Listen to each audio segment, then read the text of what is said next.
그래서 하나님의 참 교회를 만드시기 위해서 부족함이 없는 온전한 교회를 만드시기 위해서 12대문이 있고 12기초석이 있는 12대문에 12지파의 이름이 기록되어 있고 그 다음에 기초석 12기초석이 있는 그 새 예루살렘을 하나님의 교회로 상징해서 말씀하셨어요.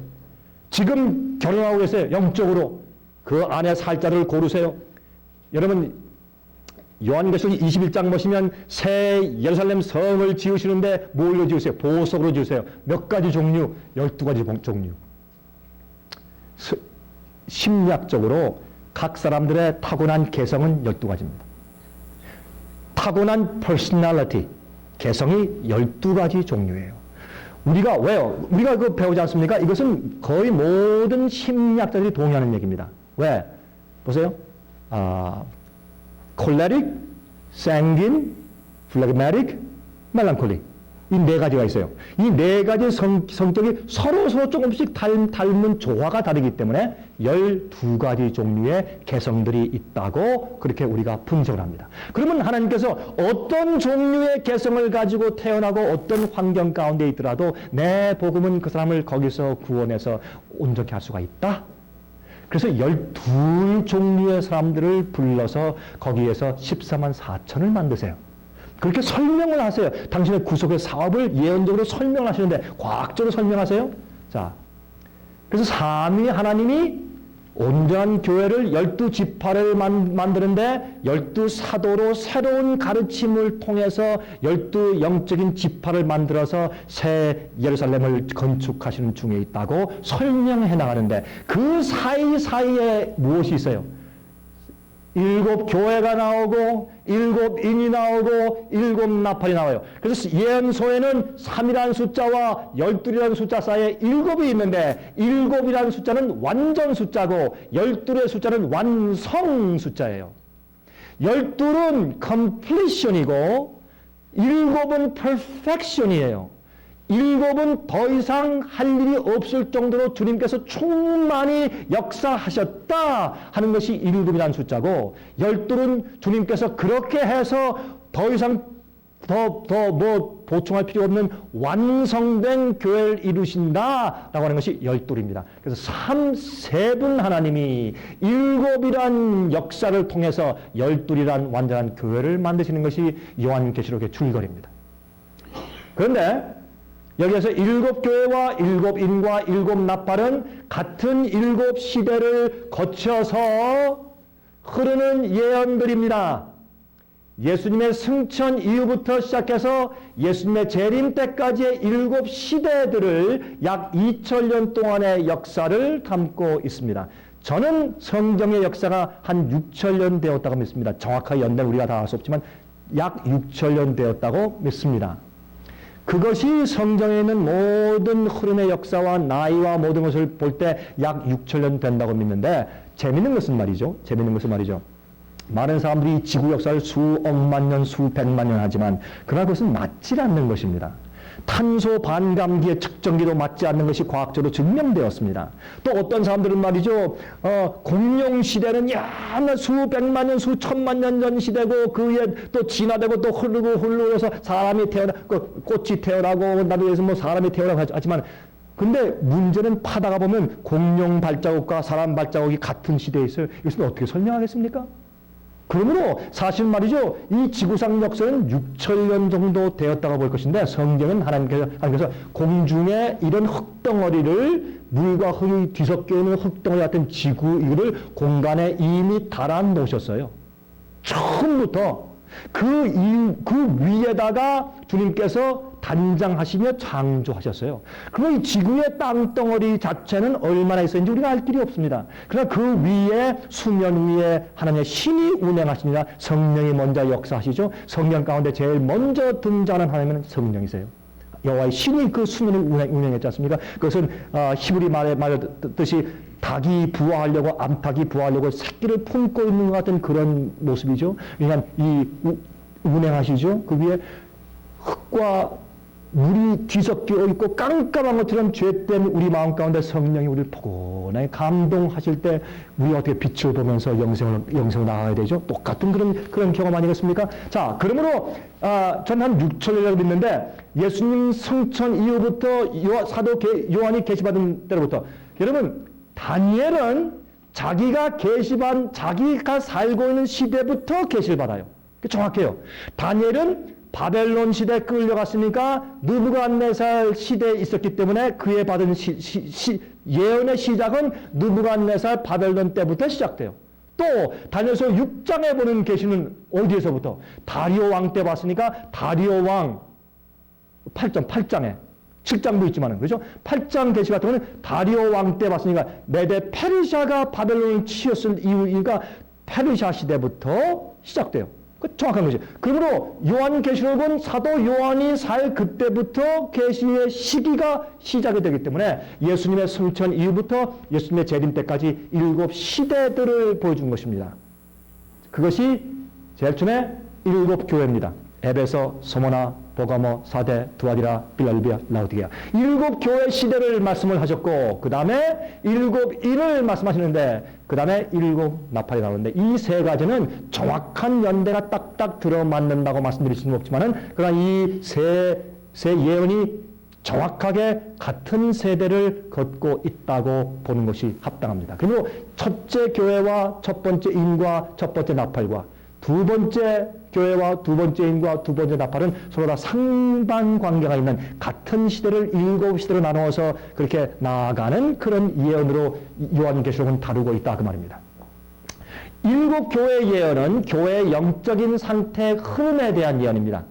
영적인 상태 흐름에 대한 예언입니다. 교회 안에 교회 내적인 상태를 보는 것입니다. 그래서 라오디아 교회 같은 데는 말씀하기를 내가 너희는 뜨겁거나 차든지 하지 뜨뜻 미지근하다. 너희가 뜨뜻 미지근하지 마라. 오히려 뜨겁든 차든지 하라. 내가 너를 아노니 너는 벌거벗고 그렇죠? 가련하고 그렇죠? 이건 교회 안의 상태를 말씀해 주는 예언이에요. 어디에? 각 시대마다 그렇죠? 두 번째 7 인의 예언은 각 시대에 그 흐르는 7 교회 시대에 대한 하나님의 심판을 예언해요. 제일 처음에 에베소 교회는 뭐예요? 신말을 탔어요. 나가서 싸워서 이기고 또 이겨요. 승리하는 교회, 초대교회예요. 두 번째 교회는 뭐예요?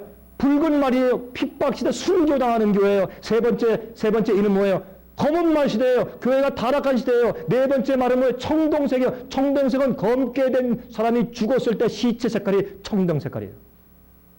dark gray, 청동색은 시체 색깔이요. 죽은 다음에 피부가 정말 그래요. 그러므로 이것은 교회가 점점 타락해 나가는 그런 모습을 말씀해 주는데 그러므로 7 교회는 교회 안에 영적인 상태의 흐름을 예언하는 것이고 7이는 그 각 시대의 교회 상태란 하나님의 판단과 심판을 예언한 것이 7인인 것입니다. 그러면 7 나팔은 무엇인가? 7 나팔의 예언은 이 세상 나라들에 대한 하나님의 심판을 예언해요. 특히 배도한 교회를 지지하는 나라의 세력들을 심판하는 것을 상징합니다.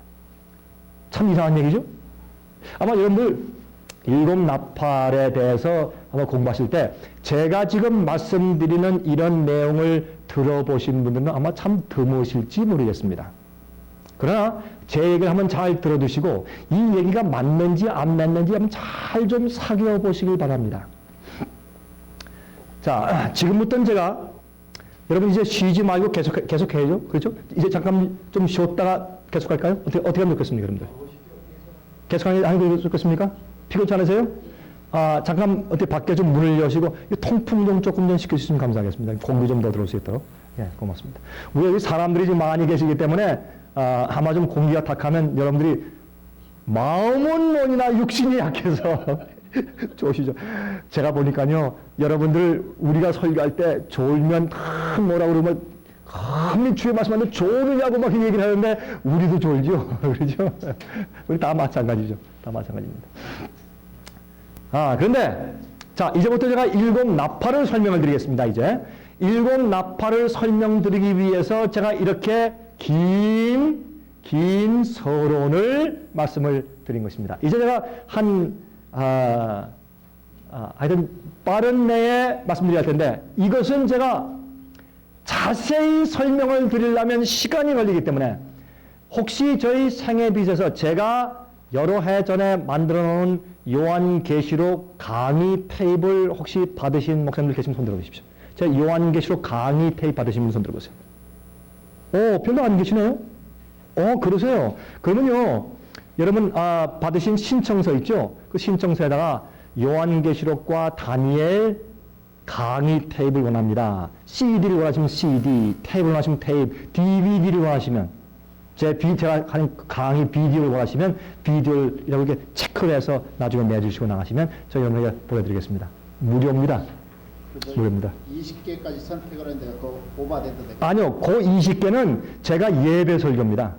그건 그냥 일반 예배 설교고, 거기 뒤에, 거기 앞쪽에 보면은 그 책하는 거 있죠? 월간지나 뭐 책하는 거 있습니다. 거기에 그는 20개 설교는 여러분께서 원하시는 대로 하시고, 그 앞에 혹시 다니엘과 요한계시록 그 강해를 20개만 체크하라 했거든요. 여기 어디 우리 지부장 어디 갔습니까? 그래서 더 하고 싶어도 못했습니다.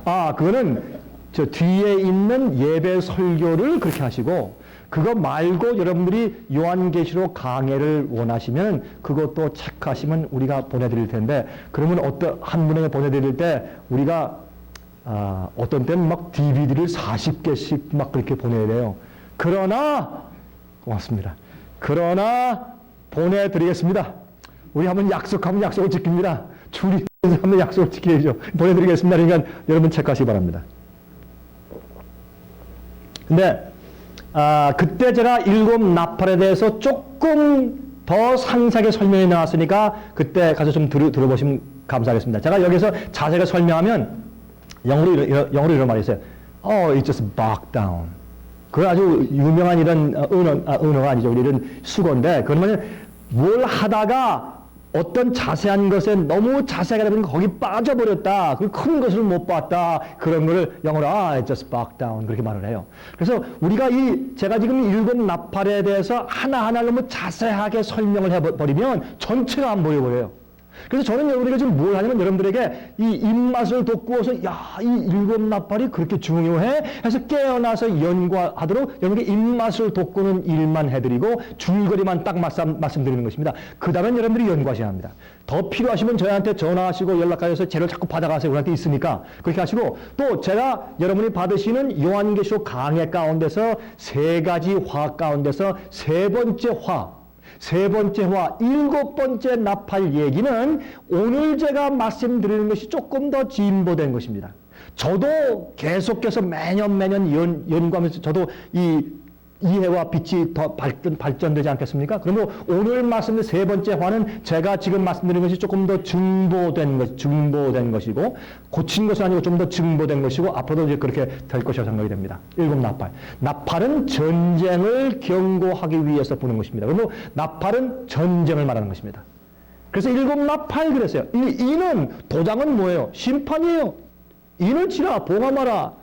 교회는 뭐예요? 하나님의 교회죠? 그래서 이 말 자체가 무엇을 말하는 예언인가 하는 것을 우리에게 알려주고 있다고 합니다. 7 나팔은 세상 나라들의 전쟁을 말하는데, 특별히 어떤 전쟁? 화에 대해서는 배도한 하나님의 교회와 그 교회를 지지하는 인간 세력, 국가, 나라를 하나님께서 심판하고 채찍질을 하시는 이야기가 5번째, 6번째, 7번째 나팔인 화로다 라고 예언해 두셨단 말입니다. 참 이건 중요한 것입니다. 자, 그럼 7 나팔은 어떻게 된 것인가? 7 나팔은 이 예언은 이 세상 나라들에 대한 하나님의 심판을 예언했는데, 특별히 배도한 교회를 지지하는 세력들을 치시는 주님의 심판입니다. 7 나팔은 첫째, 둘째, 셋째, 넷째, 다섯째, 여섯째, 7째 나팔 시대, 지금 우리가 살고 있는데 예수님의 재림 바로 직전에 있는 시대가 7번째 나팔 시대인 것입니다. 자, 요한계시록 8장 2절부터 5절까지 보시면 7 나팔 얘기가 등장하는데, 내가 보매 하나님 앞에 시위한 7 천사가 있어 7 나팔을 받았더라. 이 7 나팔 가진 천사라, 7 천사가 나팔 불기를 예비하더라 그랬어요. 이렇게 해서 이제 어떻게 해요? 여기 보면 모든 성도들의 기도들과 합하여 보좌 앞 금단에 드리고자 함이라. 막 이렇게 해서 나중에 향로를 가지고 그 위에 불을 담아다가 땅에 쏟아요. 그러니까 어떤 사람들은 해석하기를 그러므로 일곱 나팔은 세상에 은혜 시기가 끝난 다음에 내리는 재앙이다. 그렇게 하는 사람들도 있습니다. 그렇게 책을 쓴 신학자를 제가 보았습니다. 제가 그런 분들과 앉아서 토론도 해보았습니다. 그런데 그런 분들이 이걸 볼 때 한 가지, 제가 볼 때 한 가지 실수한 건 뭐냐면 그 뒤에 나오는 예언들을 읽으면 의뢰 시간이 끝난 다음이라는 예언들이 들을 수가 없습니다. 거기에 문제가 있습니다. 그리고 이거는 하나님께서 하늘에서 대제사장이 성도를 위해서 기도하고 있는데 들고 있는 건 금향로죠.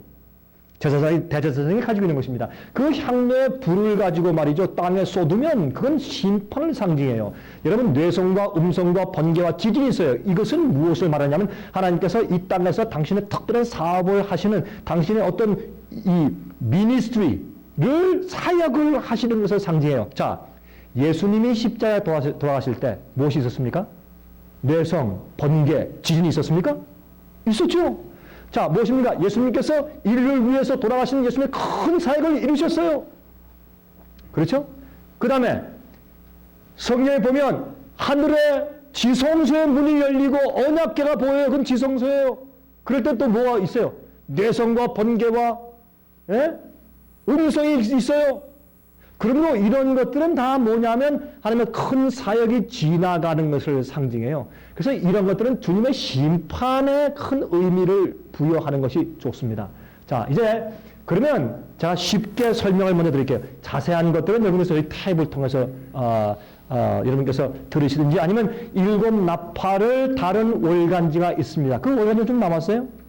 좀 남은 거 있어요? 그냥 우리가 일곱 나팔을 좀 간단하게 그러나 꽤 자세하게 설명한 월간지가 있어요. 월간지를 받으셔서 연구하시든지 제 강의 탭을 받아서 연구하시면서 좀 더 자세한 것을 이해하시고 저는 여러분들에게 지금 무엇을 말씀드리냐면 요한계시록의 이 줄거리 일곱 나팔의 줄거리를 말씀드리기 때문에 이 줄거리를 본 다음에 자세한 걸 보셔야 이해가 되기 때문에 그렇게 설명을 드리는 것입니다. 그러면 이 나팔 가운데 처음에 네 나팔, 첫 번째, 두 번째, 세 번째, 네 번째 네 나팔은 서로마 제국의 멸망을 하나님께서 서로마 제국을 심판하시는 광경을 예언하신 겁니다.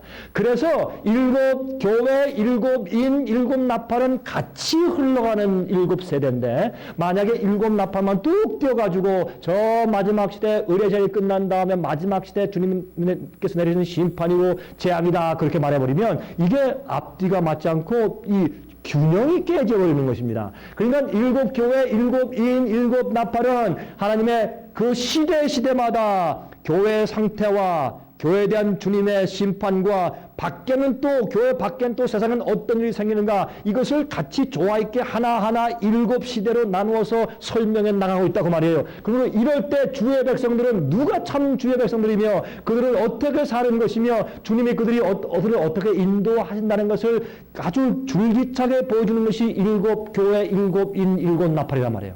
그래서 그것을 일곱 나팔만 뚝 띄어가지고 마지막에 적용시키지 마십시오. 그것은 앞뒤가 맞지 않는 얘기입니다. 그리고 그렇게 할 때에 그러면 마지막 시대 일곱 재앙은 뭡니까? 일곱 나팔에 재앙이 있고 일곱 재앙이 또 있습니까? 그럴 수 없단 말입니다. 그러면 일곱 나팔은 일곱 시대적인 예언으로 볼 수밖에 없는 것이 분명합니다. 그래서 첫 번째는 첫째, 둘째, 셋째, 넷째 나팔은 서로마 제국. 왜 서로마 제국일까요? 왜 로마 나라가 성경 예언 가운데 그렇게 많은 비중을 차지할까요? 그것은 로마 제국에서 일어난 것이 교황권 아닙니까? 교황권 세력은 로마는 세계를 지배하는 세력이었지만 거기서 일어난 작은 뿌린 짐승의 세력인 짐승의 표를 내리는 교황권 세력은 온 세상의 교회와 사람들 영혼을 사고 팔고 그들 취하게 하는 바벨론의 포도주를 마시게 하는 존재이기 때문에 로마에 대한 예언이 성경 예언 가운데 많이 들어있고 교황권에 대한 예언이 많이 들어있는 것이 마지막 시대 교황이 무엇을 어떻게 할 것인가에 대해서 우리가 자세하게 알고 있어야 위기에서 우리가 피할 수 수 있고 우리 백성들을 보호하고 잘 인도할 수 있지 않습니까? 그래서 로마와 교황권에 대한 예언이 많이 들어있는 것입니다. 그래서 이 서로마 제국은 교황권을 열심히 도와줬어요. 저스티니안 황제가 어떻게 했어요? 그가 서로마에서 동로마 비잔티움으로 저쪽으로 수도를 로마에서 전도해 갈 때에 그때 어땠습니까? 예? 로마에 있던 교회 감독, 장로, 그 사람을 교회 아버지라 라고 불러서 자리에 앉혀놓고 로마에 남겨둔 그 군대까지 맡기고서 당신은 이제부터 이단자를 정하는 이단의 박탈자요, 이단을 핍박할 수 있는 자요 라고 하는 그런 교황의 자리에 앉혀놓고 갔단 말이에요. 그 다음부터 로마 나라가 지지해준 교황권 세력 때문에 중세기 1260년 동안에 한때, 두때, 반때 그 기간 동안에 거의 약 1억 명이나 되는 수많은 질된 그리스도인들이 죽어갔어요.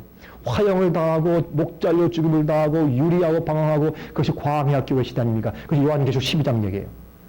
엄청나게 그렇게 사람들 많이 죽였어요. 그러한 세력을 지지하고 세워준 나라가 로마 제국이었어요. 그래서 로마 제국을 주님께서 심판하시는데 그것을 어떻게 해요? 내 시대에 걸쳐서 내 나팔에 의해서 심판하시는 내용을 기록한 것이 처음 네 번째 나팔입니다. 로마 제국의 이제 몰락인데 이렇게 되어 있어요. 8장 7절 보시면 계시록 첫째 천상한 나팔을 보니 피 섞인 우박과 불이 나서 땅에 쏟아지며 우박은 추운 거예요? 더운 거예요? 추운 거예요. 그래서 피 섞인 우박이니까 왜 피 섞인 우박이에요? 이 우박에 떨어지면 사람을 죽여요. 그러니까 북방 추운 지방에서부터 누가 내려와서 서로마를 치는 데 대한 상징적인 표현이에요. 첫째 나팔이. 그래서 나중에 불이 나서 땅에 쏟아지며 둘째는 뭐예요? 둘째 천사가 나팔을 보니 불 붙는 큰 산과 같은 것이 어디예요? 바다에 떨어져요. 여러분 그 로마 옆에 있는 바다가 무슨 해입니까? 무슨 해? 지중해. 지중해 바다에 어떤 큰 일이 생기고 산이 바다에 떨어지고 불에 타고 하는 것은 큰 배 같은 것이 바다에 빠지고 하는 건 전쟁을 상징케 해요. 이렇게 상징 언어란 말이에요. 요한계시록은 상징적인 책이니까 그렇게 해서 전쟁을 상징적으로 보여줬어요. 그러면 이제 사도 요한이 계시 가운데 보니까 눈에 보이지만 그걸 누구든지 이해할 수 있게 시대가 지나가도 이해할 수 있게 만화로 그려가지고 지금 계시 주시는 거 하나님께서 그래서 우리가 조금만 풀면 돼요. 그리고 지중해에서 있는 해전 바다의 싸움일 수 있어요. 그렇죠? 10절에 셋째 천사가 나팔을 보니 횃불같이 타는 큰 별이 하늘에서 떨어져 강들의 3분의 1과 여러 물샘에 떨어지매 나중에 쑥이 돼버려요. 그래서 이거는 횃불 같은 어떤 해성 같은 존재가 나타나서 로마를 괴롭혀요. 네? 12절 넷째 천사가 나팔을 보니 해 3분의 1과 달 3분의 1과 별들의 3분의 1이 침을 받아요. 이것은 무엇이냐면 여러분 해는 누굽니까? 해는 그 당시에 태양신의 대표자는 시저 로마 황제 아니에요. 달 예? 이건 뭐예요? 해 3분의 1과 달 3분의 1 별들 이거는 그 당시에 상원들, 하원들, 국회의원들, 귀족들 이런 존재들에게 어떻게 해요? 큰 침을 받고 해를 받아요. 이런 로마 제국이 침몰하고 멸망당해 나가는 과정이야. 제일 처음에 북쪽에 있는 야만족들이 쳐들어옴으로 붕괴되기 시작했어요. 그렇죠? 자, 이제 그걸 보십시다. 그러면 첫째 나팔은 위에 있는 고트족의 알라릭 장군이 북쪽에서 쳐들어오는데 우박과 불과 피예요. 추운 곳에 사는 백성들이 쳐들어와가지고 불을 지르고 사람들을 죽이는 엄청난 전쟁을 해서 서로마가 약화되기 시작했어요. 둘째 나팔은 반달족 남쪽에 있는 반달족 겐세릭 장군의 공격이 와서 바다의 지중해에서 로마 군들의 군함들이 많이 빠지고 참패하게 됐어요. 이러한 것을 상징적으로 보여줘서 하나님께서 배도한 교회를 지지해온 로마 나라를 주님께서 다른 세력을 일으켜서 치세요. 여러분 이 유다 왕을 끝나게 하시고 그 왕권을 이방 족속에게 넘겨서 제일 처음엔 느부갓네살 바벨론, 그 바벨론을 치시고 메데 페르시아가 일어났다가 그 나라를 치시고 헬라 일으키시고 헬라를 치시고 로마를 일으키시고 하신 주님께서 왕을 패하시고 일으키신 것처럼 여기에도 그 이방 족속들의 이 나라를 일으켜서 타락한 로마를 치시고 이걸 일으켜서 치시고 로마가 워낙 강했으니까 여러 족속들을 통해서 침략을 받음으로 몰락하는 모습인데 이것은 하나님의 말씀을 불순종하고 배도한 바벨론 교회인 그 당시에 교황의 세력을 시작해주고 도와준 서로마에게 주님께서 심판을 베푸시는 전쟁 이야기가 바로 일곱 나팔 첫 번째 네 나팔이란 말입니다. 그 세 번째 나팔은 무엇입니까? 훈족의 아틸라 장군이, 여러분 아틸라 장군은 유명한 얘기죠. 아틸라 장군은 말이죠, 훈족의 적은 나라에서 적은 병력을 가지고 너무 검술이 강해가지고 다니면서 그 사람이 전쟁하면 너무 잔인하게 죽이기 때문에 그의 별명이 그 당시에 쑥이었습니다. 그 당시에 별명이 쑥이었어요. 그래서 이 별이 내가 쑥처럼 돼버려요. 그렇게 설명을 했어요. 그 사람이 실제 별명이 쑥이었어요. 왜? 먹으면 쓰니까 아틸라 장군 와서 큰일 났다 이랬어요. 이렇게 설명을 해줬단 말이에요. 힌트를 주시고. 넷째 나팔은 훈족의 오도하설 장군이 들어와서 나중에 로마가 완전히 패망하게 되는 그 모습을 그려서 설명해 준 것이 첫째, 둘째, 셋째, 넷째 나팔입니다.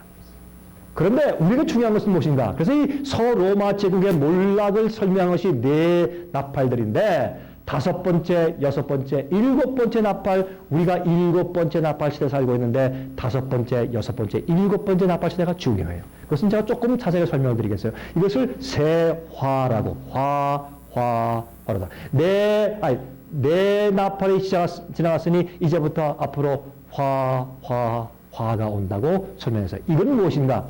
하나님의 배도한 교회와 이젠 동로마를, 서로마가 멸망했으니까 이젠 동로마를 하나님께서 치시고 아주 괴롭게 하시고 특별히 교황권을 괴롭게 하시는 일을 했어요.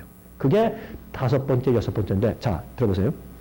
종교개혁이 왜 승리했는 줄 아세요?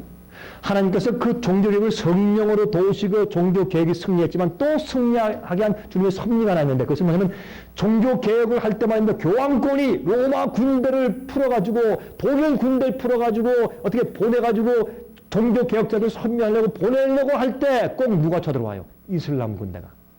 이슬람 군대가 쳐들어와서 막 치니까 어떻게 할 수 없이 군대를 빼돌려가지고 저쪽 막으려고 가는 사이에 게을리할 때 그때 종교개혁자들이 열심히 일해서 그래서 종교개혁이 성공했어요. 주님의 섭리에 이게 다 세계 역사는 그냥 이루어지는 거죠? 아닙니다. 하나님의 섭리예요.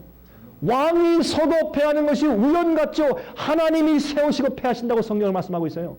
그러면 이런 모든 세상의 역사까지도 큰 주름을 주님께서 주관하신다는 것을 보여주고 있는 것입니다. 자, 그런데 요한계시록 8장 13절에 보면 내가 또 보고 들으니 공중에 날아가는 독수리가 큰 소리로 이르되 땅에 거하는 이 독수리는 천사를 상징한 것이죠. 이르되 땅에 거하는 자들에게 화가 있으리로다.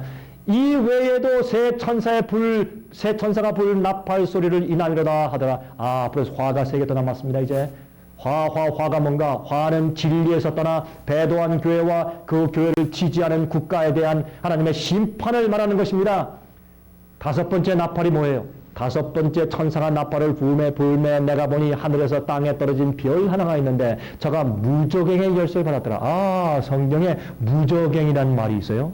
무저갱이라는 말은 바닥이 없는 구덩이란 말이에요. 여러분 바닥이 없는 구덩이 어디 있어요? 깊이도 아무리 내려가도 바닥이 있지. 그럼 무저갱이라는 것은 뭐냐? 마귀의 역사예요. 여러분 오류의 허구성 그러죠. 오류의 허구성, 진리가 아닌 거짓의 허구성 그러잖아요. 허구성이 뭐예요? 아무것도 없어요 바닥이. 진리는 어디 위에 서 있다? 성경에 반석 위에 서 있다. 그래서 무저갱, 바닥이 없이 그냥 꺼져버리는 것은 뭐예요? 오류, 기만, 마귀의 역사, 이런 게 전부 다 무저갱이에요.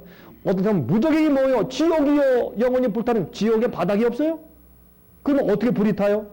그렇게 해석하시면 안 돼요. 그래서 무적행이라는 상징 언어는 마귀의 역사와 오류의 역사를 말하는 것이에요. 사람들에게 거짓과 이단을 가르치는 그런 역사를 성경에서는 무적행에서부터 뭐가 올라온다고 설명을 해두고 있는 것입니다. 마귀의 역사예요.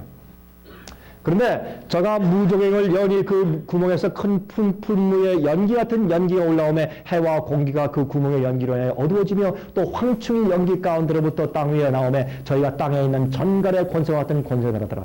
저에게 이르시되 땅에 풀이나 푸른 것이나 각종 수목은 해하지 말고 오직 이마에 하나님의 입맞지 아니한 사람들만 해하라 하시더라. 참 재미있는 것은 보세요. 그러나 그들을 죽이지는 못하게 하시고 5달 동안 괴롭게 해요. 괴롭게 하면 전갈이 사람을 쏠 때 괴롭게 한 것 같아요. 이거 설명을 드리려면 제가 역사 설명을 드려야 할 텐데 그런 시간은 없고 간단히 설명을 드릴게요. 이 얘기는 이슬람의 세력의 부상을 의미합니다. 여러분 역사를 보면 기독교회가 배도하고 타락하면서 기독교를 쳐서 심판하는 채찍으로 삼으신 것은 이슬람 세력이었어요. 항상 그랬어요. 여러분 연구해 보세요. 그래서 아라비아 지방에서 일어난 마호멧의 잘못된 가르침 연기로 세상이 어두워져요. 이 세상의 3분의 1이 이슬람 세력이 그 어두운 잘못된 가르침을 믿고 맹신 가운데 빠져 있잖아요. 이슬람 세력이. 그런 잘못된 무적행에서 연기의 가르침이 올라와요. 그런데 누구는 건드리지 못해요? 하나님의 입맞은 받은 참된 백성들은 건드리지 않았어요. 아부바커, 이건 보고 또 돌아올까요? 요 뒤에 아부바커 얘기 나오는데, 예, 여기 있어요. 아부바칼 장군이 모함의 바로 뒤에 후계자인데, 이 이슬람 대표자가 이런 얘기를 했어요.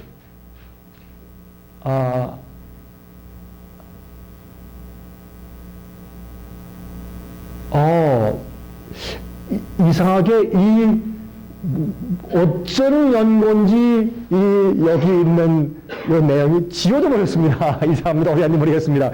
근데 아부바칼 장군이 이렇게 말을 했어요. 너희들이 다니면서 침략할 때 이슬람 사람들은요, 절대요 다른 집에 가서 열매 따먹거나 가축을 죽이거나 누굴 빼앗거나 그렇게 안 합니다.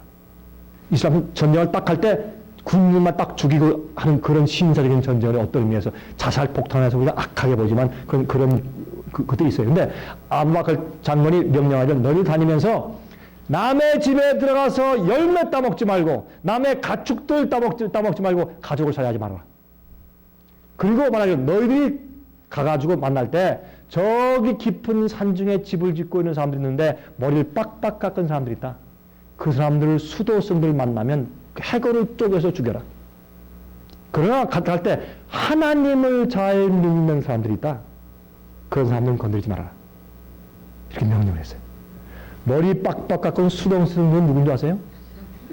예? 그거는요 교황과 관계 있는 사람들이죠. 수도승들.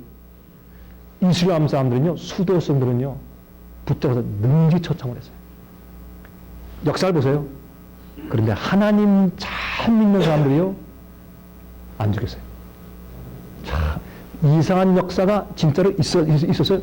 그리고 제가 지금 무슨 말씀을 드리는가 하면 여러분 여기 보면은 하나님의 입맞은 자들은 해하지 말라 말이에요. 그런데 어떻게 해라? 로마 동로마를 멸망을 안 시켜요. 첫 번째 화 다섯째 나팔은 5달 동안 괴롭게만 해요. 성경에서 하루는 1년이나 딱 그렇게 돼 있어요. 예? 민수기서, 에스겔서 보시면 하루는 1년이나 내가 들어놓은 41을 40년으로 계산한다.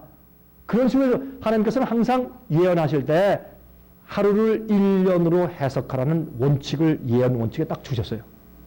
하루는 1일은 1년이 이렇게 돼 있어요. 왜냐하면 그렇게 해야지 이해가 돼요. 예? 1260년 할 때 1261일 그랬어요. 1260년 그러면 우리는 상관없는 거구나 이렇게 버리니까 1261일 그렇게 예언을 주셨어요. 쉽게 5달 동안은 유대인들에게 한 달은 무조건 30일이에요. 1년은 360일. 그런데 아십니까? 저는 이렇게 믿어요. 노아 홍수 때 홍수가 나서 이 지구 물이 꽉 채워가지고 지구가요 위도가 약간 1도 약간 이렇게 기울었어요. 예? 그래서 어떻게 그 많은 물을 바람을 불어가지고 남북국으로 가가지고 얼려놨어요. 그래서 빙산이 잔뜩 있죠? 그런데 지금 저게 녹기 시작해요. 이게 무슨 뜻이에요? 예수님이 곧 이제 이스라엘 끝난다는 얘기예요. 저거 녹으니까. 아니, 선물을 딱 이렇게, 예? 남북 북극으로 이렇게 딱 얼려놔주세요. 그렇기 때문에 이 지축이 약간 이렇게 기울었어요. 홍수 때문에. 이것 때문에 지구가 태양을 도는데, 이건 우리가 정확하게 설명은 못하지만은 하늘에 가서 우리가 설명을 들을 때, 아, 그렇구나 하고 이해할 것입니다. 아마 여러분들이 하늘에 가서 저한테, 곽 목사 당신 말이 맞았네? 아마 그러실 거예요. 제가 생각하기는 이렇게 기울어진 기후 때문에, 기울었기 때문에 이 지구가 돌면서 조금 1년에 차이가 생겨서 360일이 아니고 365일 몇 시간 되어서 5시간 얼마가 되었어요. 그러나 그래서 원래 유대인들에게는 한 달은 무조건 30일, 6년 그런 게 없어요. 맞출 필요가 없어요. 무조건 30일, 1년 360일이요. 정확했기 때문에. 그런데 하나님께서 365일 몇 시간 뭐 이렇게 할 리가 없어요. 그래서 6년을 맞춰야 되고 이럴 리가 없어요. 2월은 뭐 28일, 29일도 이럴 리가 없어요. 주님께서는 정확하게 하셨는데. 그러므로 그렇게 했기 때문에 5달은 무조건 30 곱하기 5 해서 3, 5, 15, 150년이에요. 그럼 이게 맞느냐 보시죠. 맞느냐. 그날의 사람들이 말이죠. 어떻게 전쟁을 하는데 그 전쟁 예배는 말들 같아요. 머리에 금 같은 면류관 비슷한 걸 썼어요. 여러분 보세요. 이 이슬람 군대가 전쟁을 나갈 때 뭘 써요? 터번 쓰는 것이 이렇게 다 두루마리 쓰는 말아 쓰는 거 있잖아요. 근데 군대들은 그때 무슨 색깔 썼는가? 금색깔. 계시 가운데 보니까 금 연료를 쓰고 막 달려간단 말이에요. 말들 타고 그렇게 보이는 거예요. 그리고 여자의 머리털 같은 머리털이 있어요. 이스라엘 군대는 그 당시 어떻게 했어요? 금색 털만 쓰고 밑에 있고 머리를 따았어요. 여자처럼 딸고 깊게 하니까 뭐예요? 머리털이 어디 여자의 머리털 같은 걸 달고 다녀요? 요한은 처음 봤거든, 계시 가운데. 자, 어떻게 군대가 나가는데 여자의 긴 이런 꼬랑지 머리털을 달고 있단 말이에요. 그러므로 이거 보면 이슬람의 군대에 대해서 말하는 것이에요. 또 보세요. 여기 보시면, 자, 그이는 사자의 이와 같으며 철흉갑 같은 흉갑으로 있고 그 날개들의 소리는 병과 많은 말들이 전장으로 달려가는 소리 같으며 쫙 그들이 와 달려갈 때 마치 메뚜기 떼가 달려가는 것 같아요. 근데 그 꼬리에는 5달 동안 사람들이 해야 하는 권세가 있다. 이거 재밌어요. 꼬리. 성경에서 꼬리는 뭘 말해요? 꼬리는 선지자예요. 너희가 거짓 선지자 꼬리로 너희가 망한다. 꼬리로 독을 이렇게 표현해서 구약시대는 꼬리는 잘못된 선지자예요.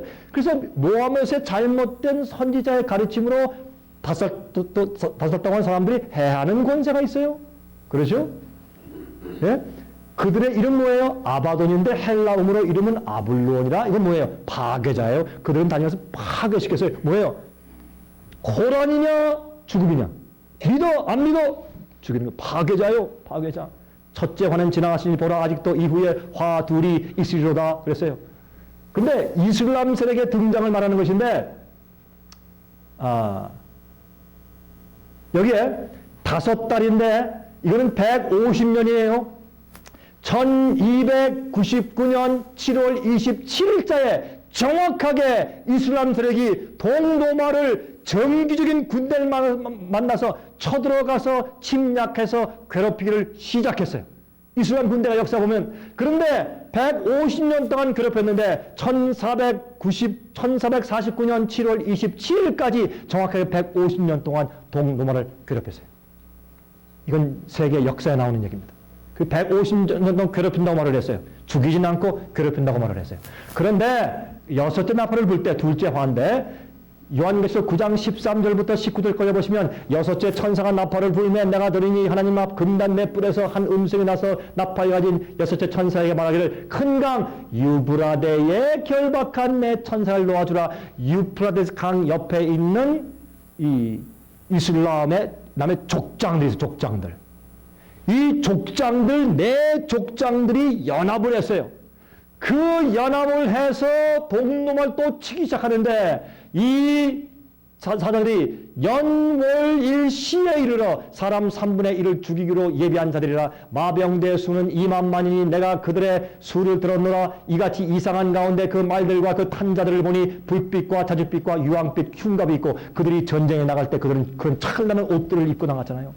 이슬람들이 유명하다는 그런 옷 입고 나가는 거, 울긋불긋하게. 근데 그 말들의 머리는 사자머리 같고, 왜요? 말들 그 앞에다 머리를 막 장식을 막 하셨어요. 사자머리 같고, 그 다음에 그 입에서는 불과 연기와 유황이 나오더라. 기가 막힌 말씀이요. 이건 예언이 아니면 이런 말씀할 수 없어요. 사도 요한이 계시받을 때 앞으로 1400년 이후에 있을 전쟁, 이슬람 군대 세력이 하나님에 의해서 어떤 의미에서 하나님께서 뭐 그들에게 그렇게 하라고 하신 것보다는 하나님께서 그 세력을 허용해서 로마 동로마 교황권과 또한 진리를 망가뜨리는 교황권과 그 교황권을 지지하는 동로마 세력을 치고 심판하고 벌하기 위해서 이슬람 세력을 사용하시고 있는 모습을 1400년 전에 계시 가운데 보았는데, 계시 가운데 보니까 그들이 이런 꽃 같은 모습이에요. 금연리관을 쓰고 긴 여자 댕기 같은 머리를 가지고 달려나가는데 그들의 말들의 머리는 사자머리 같고 그 입에서는 불과 연기와 유황이 나와요. 세계 역사를 보십시오. 제 말이 틀린 거 보십시오. 이 세상에서 화약을 만들어서 대포를 쓴 제일 첫 번째 군대가 이슬람 군대 아닙니까? 제 말이 틀렸습니까, 여러분? 가서 보십시오. 확인해 보십시오. 이 세상에서 대포를 만들어서 화약을 써서 꽝꽝 그렇게 터뜨리면서 입에서 불과 연기가 나오는 그런 전쟁을 한 사람들은 이슬람 군대예요. 그 계시 가운데 보니까 생전 본 적이 없는데 어떻게 해요? 어떻게 말의 입에서 입에서 머리 좀 뭐가 막 나오는데 왜 그게 뭘 끌고 가요? 말이 대포를 끌고 가는데 그 앞에서 긴 주둥이 같은 입 같은 데서 뭐가 펑펑 나오는데 불이 나오고 연기가 나와요. 예? 불과 연기와 유황이 나와요. 일세 제한고 저 입에서 나오는 불과 연기와 유황을 인하여 사람 3분의 1이 죽음을 당하더라. 엄청나게 고통을 당했어요. 동로마가 그렇게 고통을 당하는 동안에 나중에요. 종교 개혁이 승리하는데 이게 그들이 어떻게 이때는 두 번째 화 때는 어떻게 괴롭히느냐 하면 년, 월, 일, 시에 이르러 괴롭혀요. 1년 1일이 얼마라고요? 1년. 그러면 1년은 몇 년이에요? 360년 아니에요? 360년 플러스 월은 며칠이에요? 30일이면 몇 년이에요? 30년. 그럼 360년 플러스 30년은 390년. 1은 1년. 그러니까 391년. 시는 보세요. 362 하루가 1년인데 거기에서 시간을 15일 따지면 일주일. 그렇죠? 15일. 맞아요. 15일. 그러니까 연월일시는 391년 15일 동안 괴롭힌다. 누가? 유프라tes 강 주위에 있던 네 부족이 연합을 해서 오토만 터키 제국을 만들어서 동로마를 치고 엄청나게 공격을 했는데 얼마 동안에 연월일시 391년 15일 동안 이렇게 돼. 참 이상한 연이죠. 그런데 재밌는 것은 말이죠. 이게요.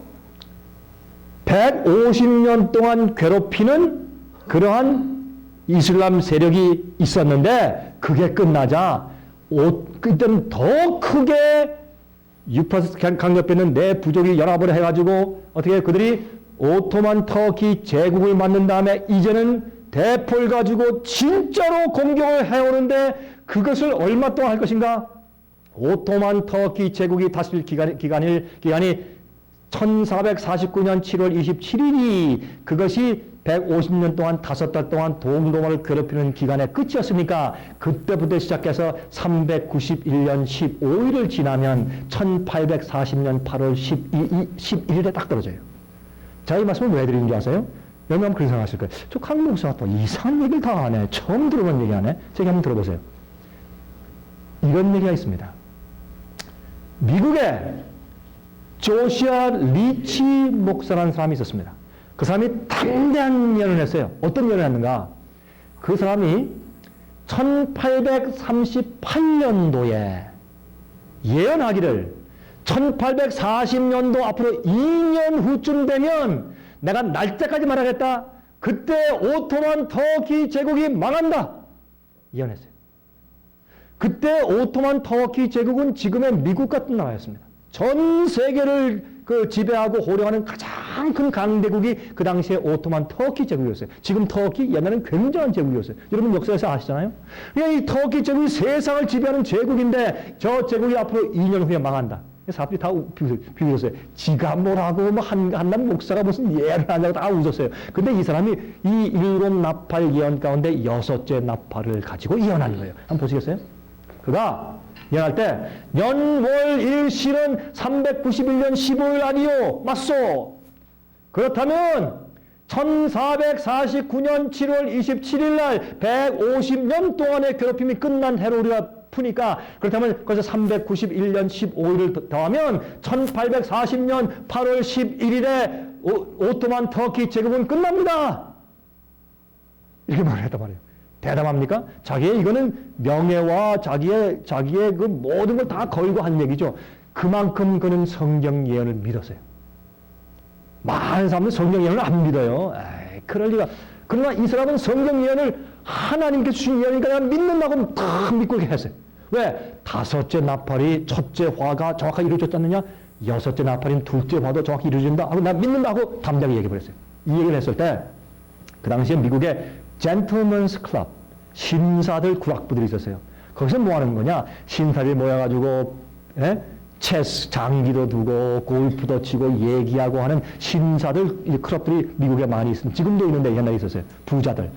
그 사람들이 신문에 내기를 웃으면서 조시아 리치가 누구야? 그 참 엉뚱한 그 목사가 이상한 얘기를 했는데 만약에 그 예언이 정말 들어맞는다면 우리는 다 성경을 믿고 예수님의 재림을 기다리겠소 라고 그렇게 신문에 광고를 했어요. 왜요? 놀림을 하고 아이고 이 우스운 사람아 네가 뭘 한다고 앞으로 2년 후에 뭐 어떻게 돼? 이거 말도 안 되는 얘기 한다고 다 웃으면서 조롱하면서 신문에 그걸 냈어요. 신문 기자가 그게 대서특필을 했어요. 그랬더니 조시아 리치가 말하기를 정말이요? 그들이 Yes, that's for sure. 정말입니다. 이렇게 그랬어요. 그렇게 해서 2년 동안 이 조시아 리치라는 사람 목사, 담대한 목사 한 명 때문에 2년 동안 미국에 있는 기독교인들이 아주 정신을 집중해서 이것이 이루어지는가 안 되는가 바라보게 되었고 이것 때문에 많은 사람이 성경을 믿게 되었어요. 우리가요 성경을 똑바로 믿고 우리가 선포할 때 교인들에게 믿음이 생기는 것입니다. 자, 그런데 보세요. 1840년 8월 11일이라고 그랬어요. 그런데 이게 어떤 일이 생겼느냐 하면 1840년도가 들어서자 남쪽에 있는 애굽 나라가 강성하게 됐습니다. 애굽 나라도 북쪽에 있는 사람들은 이슬람 세력을, 이슬람교를 많이 믿는 사람들이에요. 그런데 터키 나라가 지금 주권을 잡고 있는데 저 남쪽에는 애굽이 또 커져가요. 그러니까 어떻게 해요? 이 터키 나라가 조금 불안해요. 그래가지고 이 터키의 오스만 터키하고 애굽은 앙숙이에요. 원수요. 그러니까 이렇게 군대를 보내가지고 애굽을 치기 시작했어요. 그러니까 애굽이 침을 당하다가 어떻게 해요? 애굽이 그러니까 도움을 요청했어요. 어디에? 죽게 됐으니까. 애굽과 이 터키는 이슬람 세력인데 이슬람 세력이 다른 이슬람 세력의 공격을 받으니까 죽게 되었으니까 원군을 요청했는데 어디에? 유럽 나라들에게 그 원군을 요청했어요. 그때 프러시아 같은 나라, 예? 그때 이 이태리의 전신 같은 이런 나라들한테 어떻게 도움을 요청했어요. 도움을 요청했을 때 유럽 공동 그 당시에 있는 몇 나라의 연합체가 말하기를 오케이 좋다. 내가 너를 도와주겠다. 그래서 이제부터 우리 말 들어야 돼. 이렇게 하면서 그 유럽 나라들이 애굽을 도와주면서 오토만 터키 나라에게 어떻게 했어요? 고만 공격해. 만약에 당신을 계속하면 우리가 가서 당신을 때린다. 이렇게 했어요. 이렇게 함으로 점점 오토만 터키 제국이 남쪽에서는 애굽, 그 다음에 서쪽에서는 유럽의 연합 세력의 공격을 받으면서 점점 조금씩 쇠약해지기 시작하더니 여러분 이때 말이죠. 그렇게 되다가 나중에는 말이죠. 애굽 세력이 강해졌어요. 참 이상해요. 그렇게 하다가 나중에 애굽 세력이 또 더 강해졌어요. 그래서 애굽 세력이 강해지니까 애굽 세력이 이제 누구 치느냐? 터키를 잡아먹으려고 그래요. 터키를 잡아먹으려고 그러니까 이젠 오스만 터키가 유럽을 향해서 이제는 우리를 도와주시오 그랬어요. 여러분 그게 세력이죠. 그러니까 이거 어때요 지금? 중국, 일본, 한국이 서로 맞물리고 돌아가죠. 그렇죠? 러시아, 중국, 미국이 맞물리고 돌아가며 서로 약할 때 서로 의지하고 서로 원수됐다가 우방됐다 이러지 않습니까? 옛날도 마찬가지요. 그냥 이제는 어떻게 해요? 오스만 터키가 우리를 도와주시오 이렇게 했어요. 그래서 유럽연합이 도와주면서 그 세력 균형을 잡는 거예요. 자정하면서 애굽 너 가만히 있어. 너 이거 치지 마. 그러면서 유럽 국가가 힘있게 부상하기 시작하는 그 시점이 되었을 때 그때의 애굽에 유럽에서 사신을 보내가지고 대사가 가가지고 그때 갈 때 일찍 도착할 뻔했는데 그만 지중해 풍랑이 생겨서 3일 정도 늦게 도착을 했어요. 대사가 도착해서 애굽 그 궁전에 가가지고 서신을 들어가면서 봉투에 넣어가지고 딱 주면서 당신들 오토만 터키를 치지 마시오. 우리가 보호해주고 있어. 그때 애굽이 무릎 꿇고 알겠습니다 하고 항복을 했어요. 그렇게 항복을 한 해가 언젠가 1840년 8월 11일 날 항복을 했어요. 이건 역사에 있는 얘기예요. 정확하게 1840년 8월 10일자에 애굽이 항복하고 알겠습니다 했어요. 이럴 때 미국이 발칵 뒤집혔어요. 신문에 났어요. 1840년 8월 11일자 신문에 애굽 항복하다. 깜짝 놀랐어요. 이러면서 요날 오토만 제국은 어떻게 해요? 유럽에 있는 나라들에게 감사하면서 우리는 이제 당신들의 말대로 하겠소. 이렇게 함으로 애굽과 오토만 제국이 동시에 유럽의 연합국들에게 무릎 꿇어버렸어요. 그래서 오토만 제국이 그날 망했어요. 주권이 없어졌어요. 이젠 유럽의 세력에 딸려가는 입장이 되었어요. 우리 한국이 국가로 남아있었지만 미국의 일본의 압제에 들어간 것처럼 이제 공동 세력의 압제에 들어가 버렸어요. 그것이 1840년 8월 11일이에요. 이때 어떻게 했을까요? 옛날에 미국 사람들은요, 옛날 사람들은요, 남아일원 뭐예요? 중천금. 예? 지금은요, 남아일원 20전. 그렇죠? 지금은 약속 안 지켜요. 자기 이익만 가지고. 옛날 사람들은 죽어도 약속 지켰어요. 그래서 약속했으니까 그들이 거의 한 3,000명 되는 이 신사들이 그때부터 성령을 믿고 하나님께 나오기 시작했어요.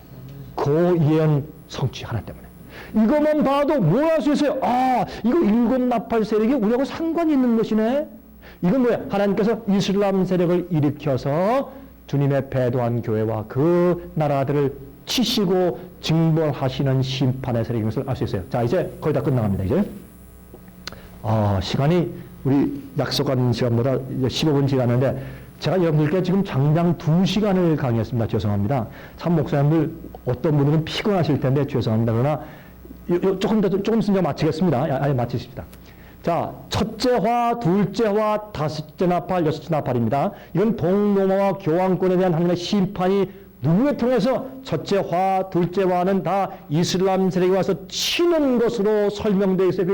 이게 나팔이에요. 근데 일곱 번째 나팔이 뭐예요? 셋째 화예요. 이것은 마지막 시대 옛날에 교황권을 세워주고 도와주고 지지한 나라는 로마지만은 현대 교황권을 지지하고 도와주는 나라는 미국이요. 맞습니까? 옛날에 세계를 지배하는 로마가 그렇게 한 것처럼 똑같이 미국이 그 일을 받아가지고 하고 있어요. 여러분, 제가 그래서 요한계시록 13장에 나오는 두 가지 짐승 얘기를 해야 돼요. 지금 시간이 없으니까 제가 빨리빨리 지나가야 돼요, 이제부터. 이것도 다 저희 월간지에 있고 작은 소책자에 있으니까 받아서 여러분 제발 읽어보시고 연구해보세요. 제 말이 맞나 안 맞나 연구해보시고 우리 말이 성경에 안 맞는다 그러면 버리세요. 맞으면 받아들이세요. 그러면 되는 거예요. 아무도 여러분 강하잖아요. 예. 배도한 교회는 제가 이거 설명드려야 되는데 성경에 마지막에 아마겟돈 전쟁으로 마귀 부하들을 몰고 오는데 개구리 같은 새 더러운 영 아니에요? 왜 개구리 같은 더러운 영이냐? 개구리는 뭐로 먹이를 먹습니까? 개구리는 뭐로 먹이를 잡아요? 혀로 샥 잡죠. 개구리의 더러운 영은, 개구리는 바알신의 또 다른 모습이었는데, 그래서 태양신이라 하면 이 개구리 초상들이 돌 초상이 많아요. 왜?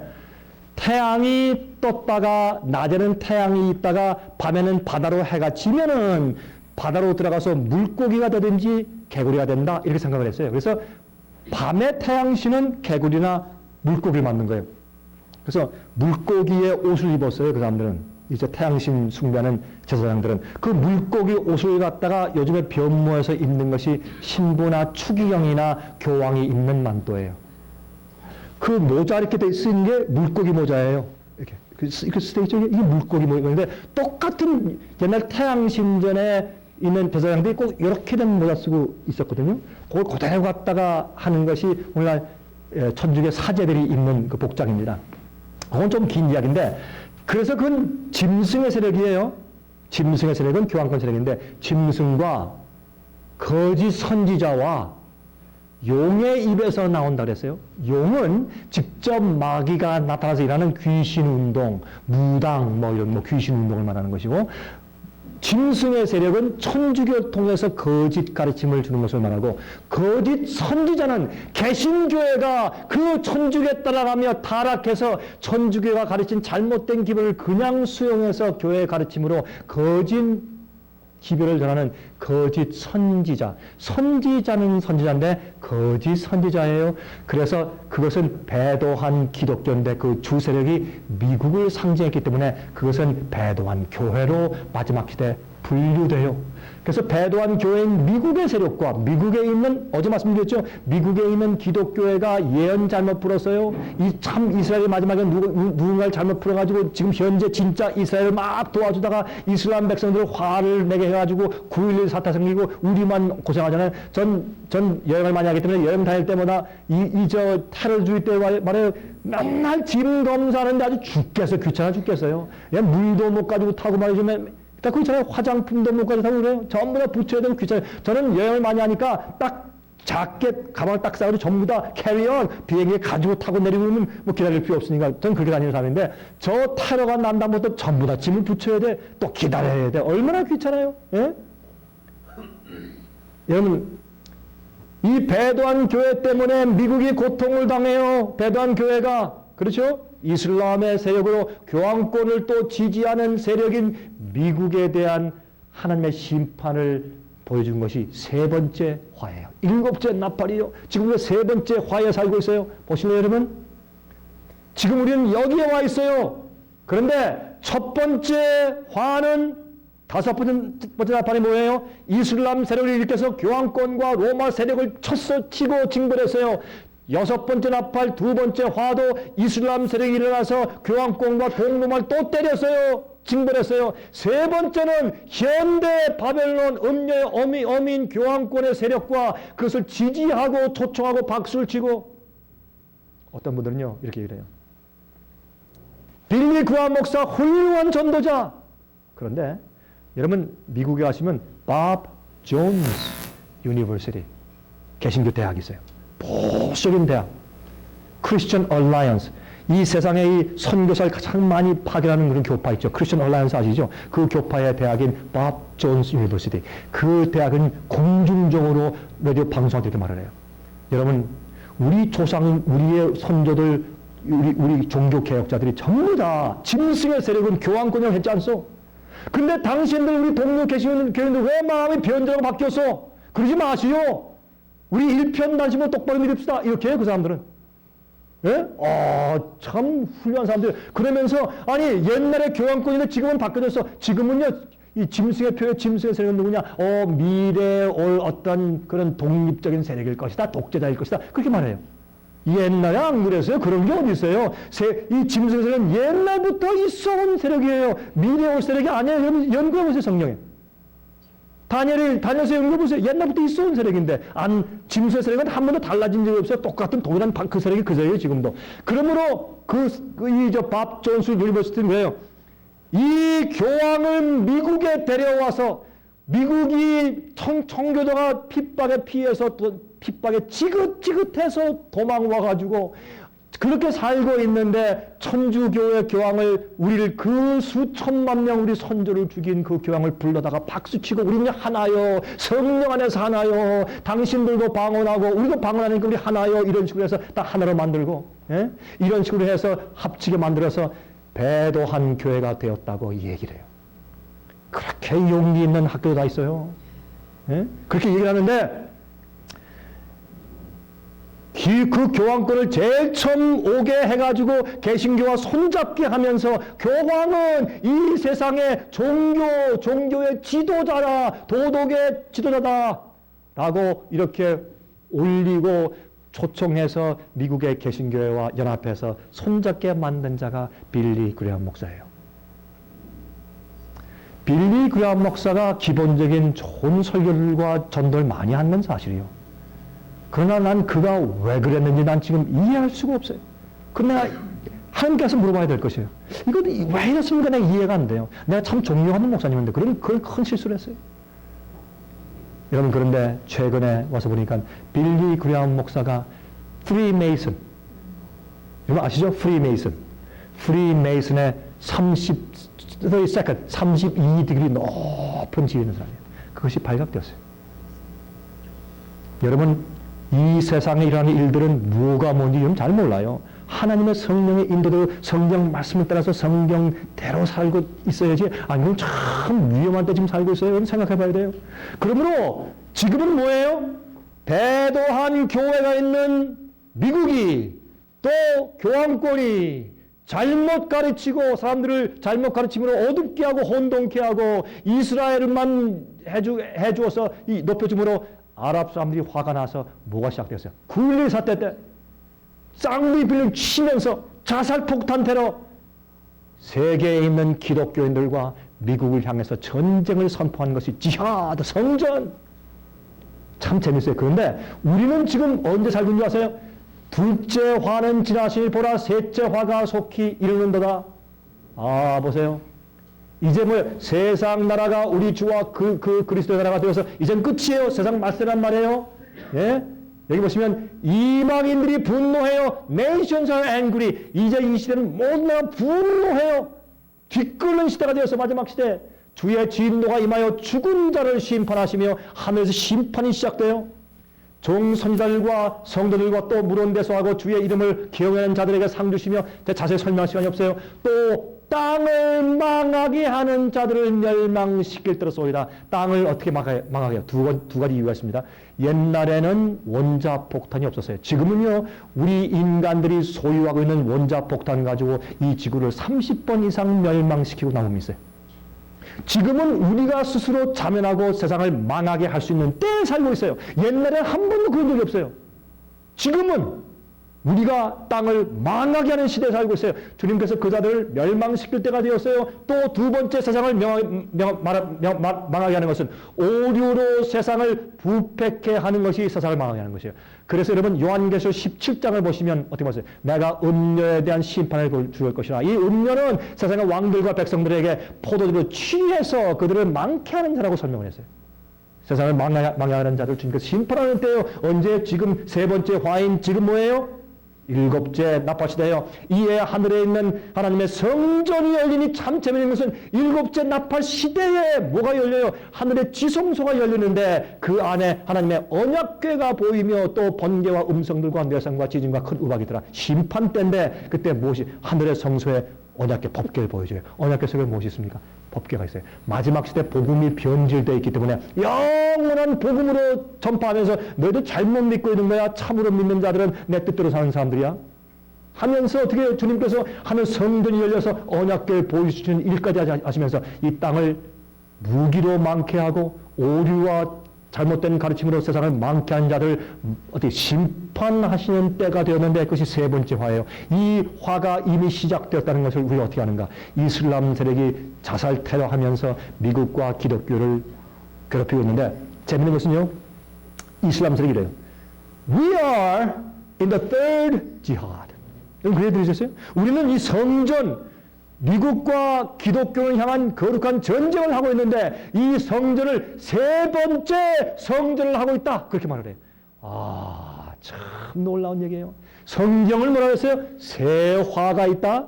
첫 번째 화, 두 번째 화도 이슬람이 공격하는 것인데 지금은 세 번째 공격을 하고 있는데 이슬람 세력도 자기들이 첫 번째 그때 그렇게 했고 두 번째로 오토만 터키 제국 때 했고 지금은 세 번째 한다고 해서 자기들 스스로도 세 번째 공격을 해서 third jihad, 세 번째 거룩한 전쟁을 하고 있다고 불러요.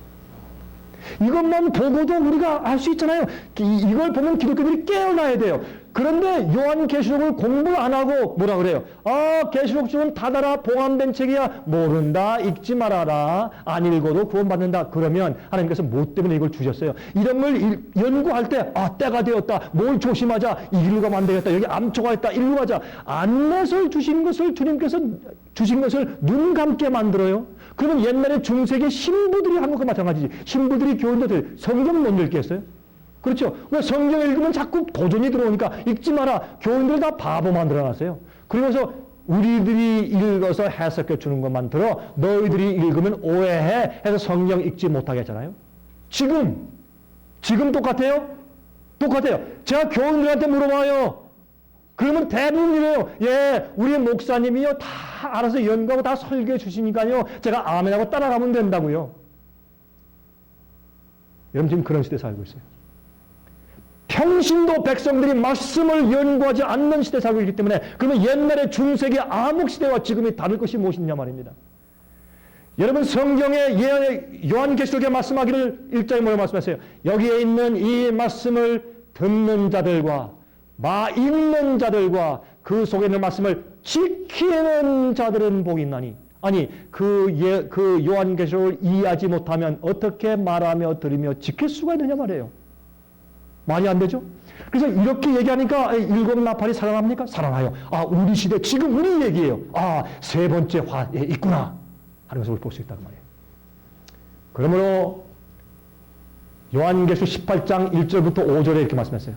이후에 다른 천사가 하늘에서 내려오는 것을 보니 큰 권세를 가졌는데 그의 영광으로 땅이 환하여지더라. 힘센 음성으로 외쳐 가로되 무너졌도다 무너졌도다 큰 성 바벨론이요. 이것은 기독교예요. 바벨론이 무슨 저기 진짜 바벨론 뭐 이락인 줄 아십니까? 기독교에 말하는 것이에요.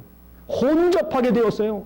섞였어. 진리와 오리가 섞였어요. 그 바벨론이에요. 바벨론을 포도주로 취했기 때문에 바벨론 된 것이에요. 바벨론이요 귀신의 처소와 각종 더러운 영에 모이는 것과 이것은 뭐냐면 성령을 받는다고. 성령이 오셨네. 성령이 오셨네. 찬송을 부르는데 악령을 받아요. 제가 심한 얘기입니까?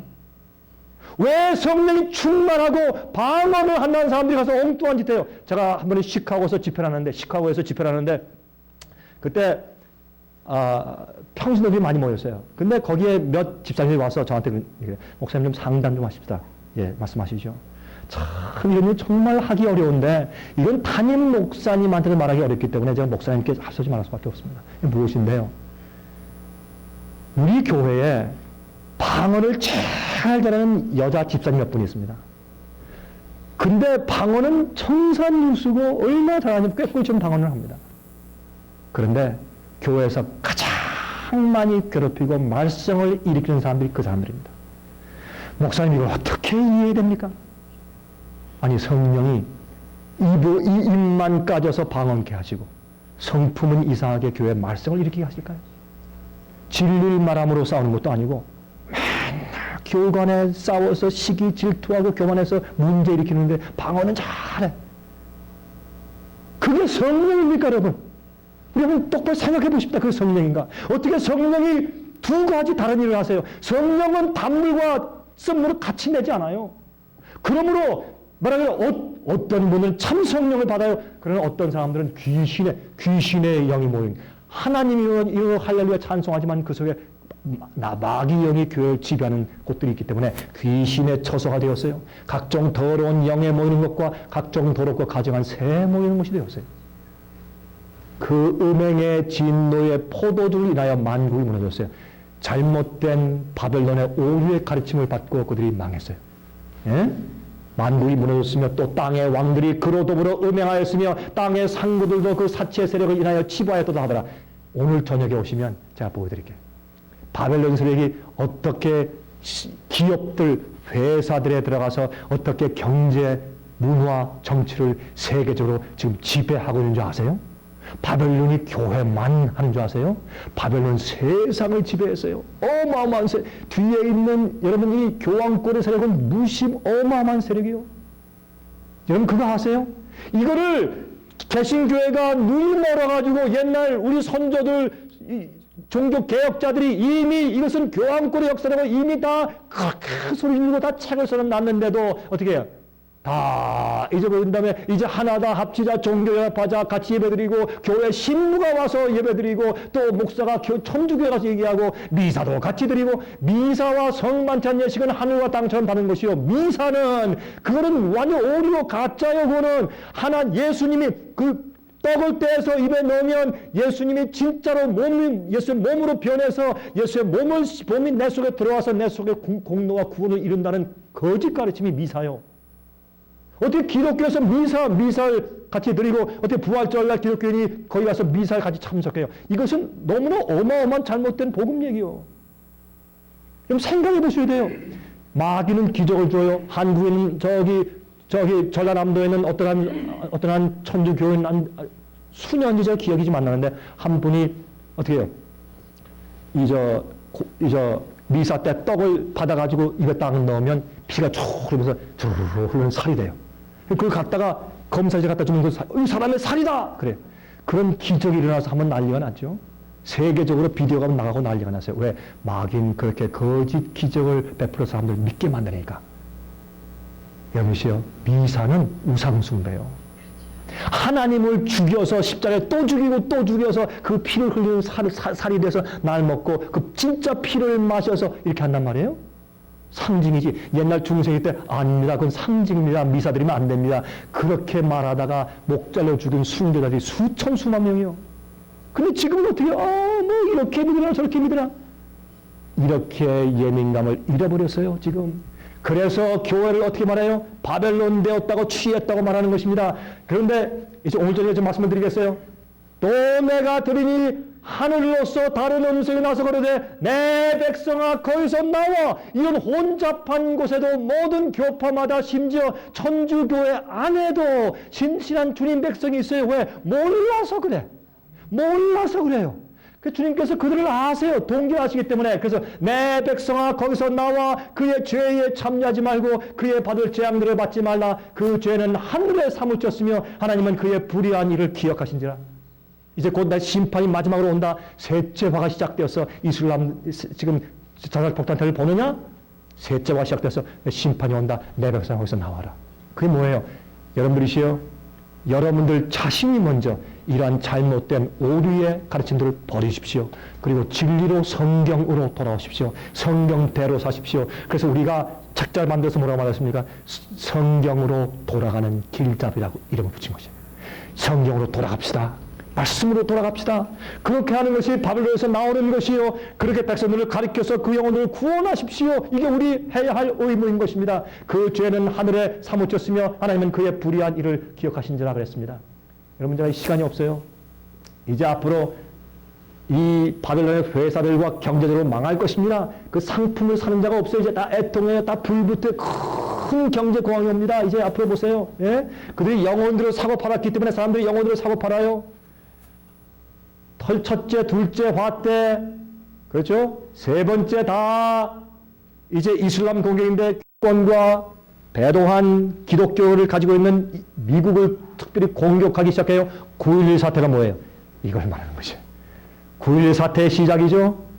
이락 전쟁이 뭡니까? 다 이런 일들이에요. 여러분, 요한계시록 13장에 보시면 짐승이 올라와요. 그렇죠? 짐승이 올라오는데 바다에서 올라오는 짐승인 교황권이 있어요. 11절부터 두 번째 땅에서 올라오는 미국이 있어요. 새끼 양 같은 짐승인데 미국의 아메리칸 바플로가 있어요. 이 아메리칸 바플로 둘수는 미국에만 살아요. 근데 이 아메리칸 바플로가 새끼 때 보세요. 이래요. 뭐 같아요? 양 같아요. 그래서 성경에 보면 양 같은 짐승이 땅에서 올라와요. 물은 사람들이 많은 곳에서 올라오니까 유럽에서 올라온 교황권인데 사람이 많지 않은 황야 같은 곳에서 발견해서 생긴 미국을 말할 때 땅에서부터 올라오는데 새끼 양 같아요. 성경은 새끼 양은 누구 상징해요? 예수님 상징해요. 기독교의 정신을 가지고 일어나는 나라. 전쟁 없이 발견해서 생긴 나라. 그런데 이것은 왜? 새끼 양이랑 그러고 새끼 양 같은 왜? 요한이 보니까 내 저런 짓은 처음 봤는데 새끼 양처럼 생겼다. 뭐예요? 아메리칸 바플로, 미국 들소예요. 미국을 상징하는 것이에요. 근데 이 예언은 미국이 어떻게 해요? 자유의 여신상을 세우고 많은 사람들 불러들였지만 이 미국이 뭐예요? 미국이 구름을 넘어서 천주교 교황과 손을 잡았어요. 로널드 레이건 대통령부터 정식으로 수교하고 대사를 교환하고 이제는 미국의 기독교와 교황권이 하나로 연합됐어요. 그렇죠? 성경을 계속해서 예언하고 그래서 요한계시록 13장을 보면 어떻게 해요? 미국이 앞으로 교황권, 먼저 나온 짐승인 교황권을 위해서 짐승을 위해서 우상을 만들고 사람들에게 거기 절하게 하더라. 미국이 하는 일이에요. 짐승의 표를 누가 내려요? 교황권이 내려요? 아니에요. 여러분 읽어보세요. 미국이 내리는 것이에요. 미국이 교황권을 위해서 앞잡이 노릇 해주는 것이에요. 지금 그래요?